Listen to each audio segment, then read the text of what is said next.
Hello everybody, hello everyone. It's TakeOffGuy once again, and today I'm gonna tell you about English proficiency test.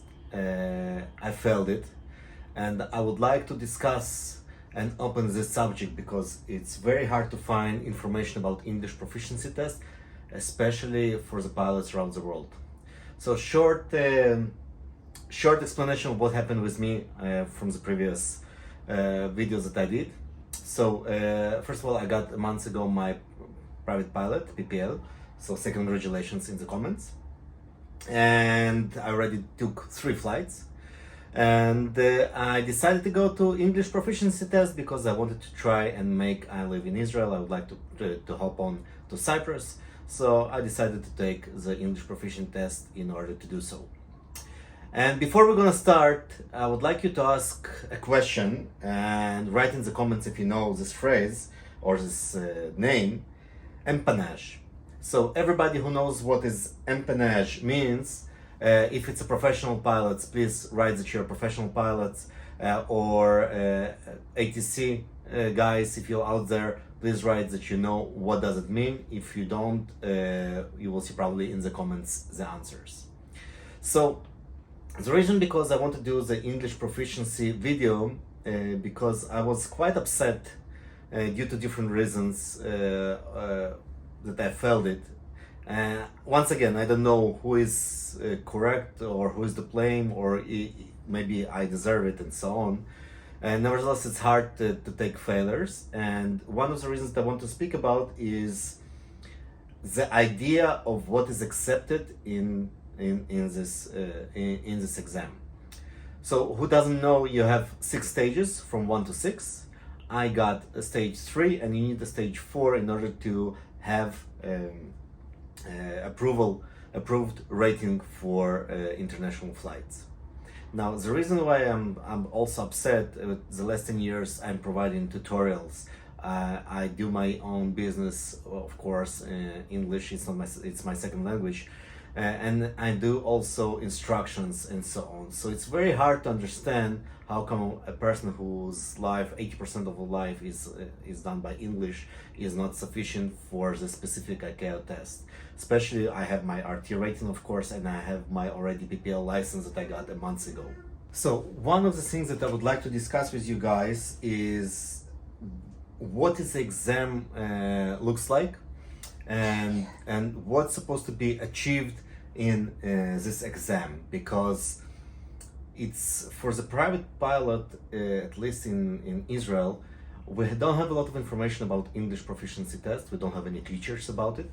And although it's you have in the radio telephone that you probably did if you're a private pilot, you already have approved it and have a success in it, it's still measured heavily in the exam. So from my point of view, everything takes practice, and it's, for me, it's hard to understand how can I improve my English quite higher than it's already at what level am I right now, due to it's what I'm already based on for 40 years. So we're gonna speak about 2 phases. The first one that was very difficult for me. I don't know what about you, the guys who did already English proficiency test are gonna do it. On when I searched before the exam, when I searched it, I found a live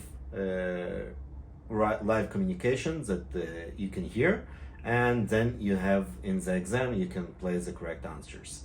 In my exam, it was written communication.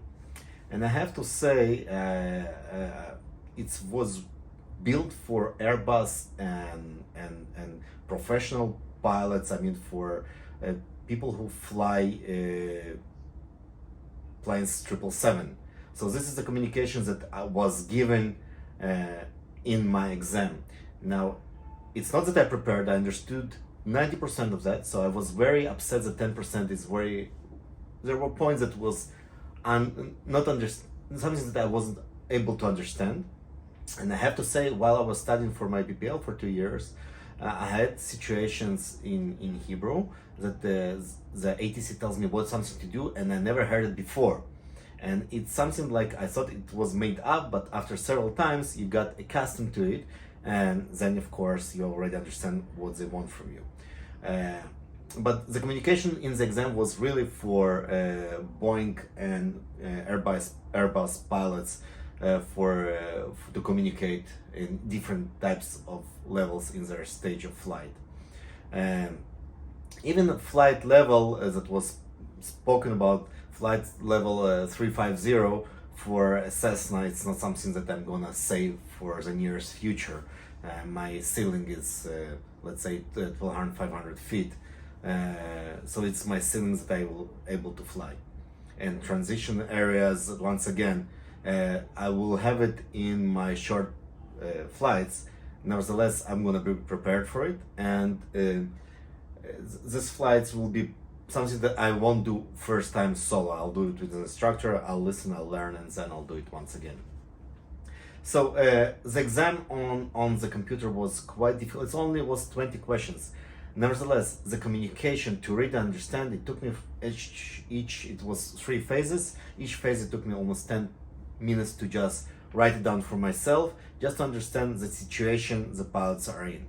And once again, it's quite unreal, because I believe once you're a Boeing or a Airbus pilot, you know the route, you know what's gonna be, what to accept. You know which airfields you're gonna use, you know what transition phases you have, and so on. So it's very difficult exam for people who never took the exam and did it. So I can say it's a grade. I'm ashamed of it, but I can say it. I got 60 out of 100. So it's something that once again, it's I'm not happy about it, but it's called pass. So I'll take what I can.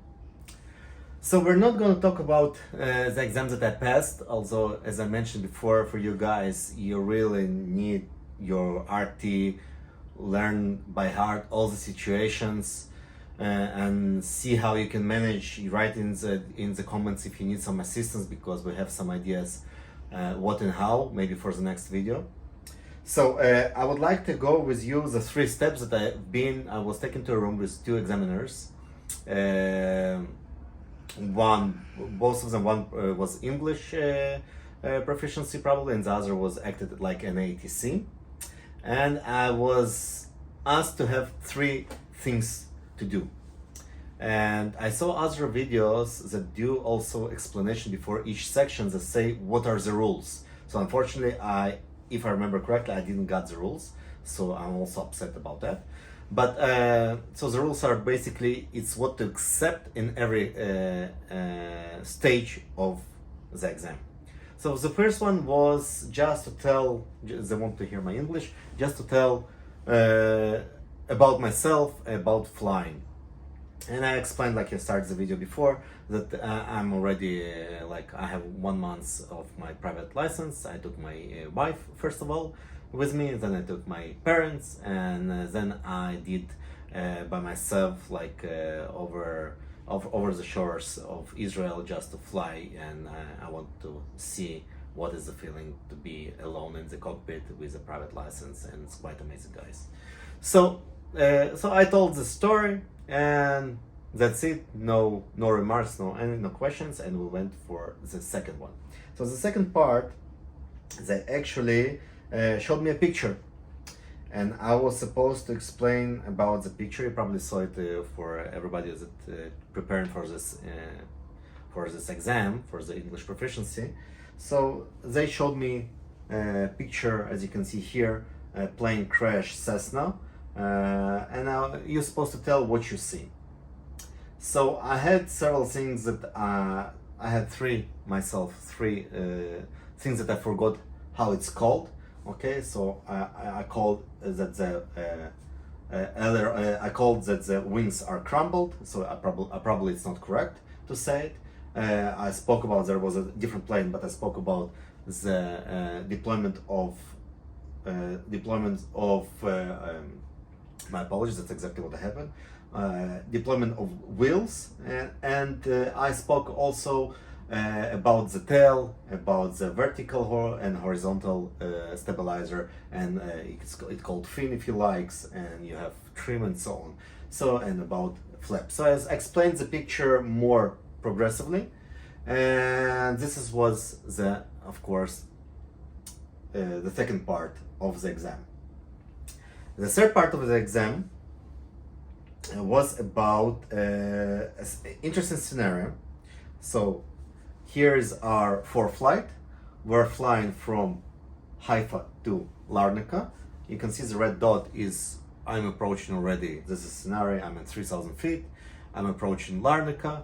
I'm on the holding pattern, and the simulation started by I was mentioned in the simulation is written that I have high temperature and low pressure, and they did it like they gave me a paper, and the paper said I'm suspecting it's a high temperature because it's very hot outside, and I read it, but when I read already explained to myself in my head that I'm not gonna place it in the simulation, because if I have this emergency from what I was explained and all the things that I saw already in all kind of flight investigation, if you have high temperature and low pressure, the engine gonna shut down in a second.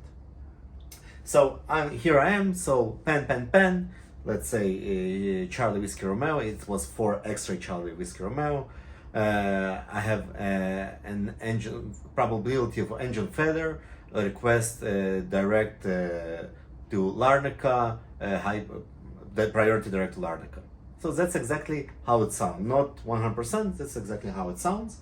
And of course, the ATC, the guy that was playing the role, replied, and we started to communicate what is the issue. And you need to, of course, say Larnaca approach. Repeat Larnaca approach. Charlie 4 X-ray Charlie Whiskey Romeo.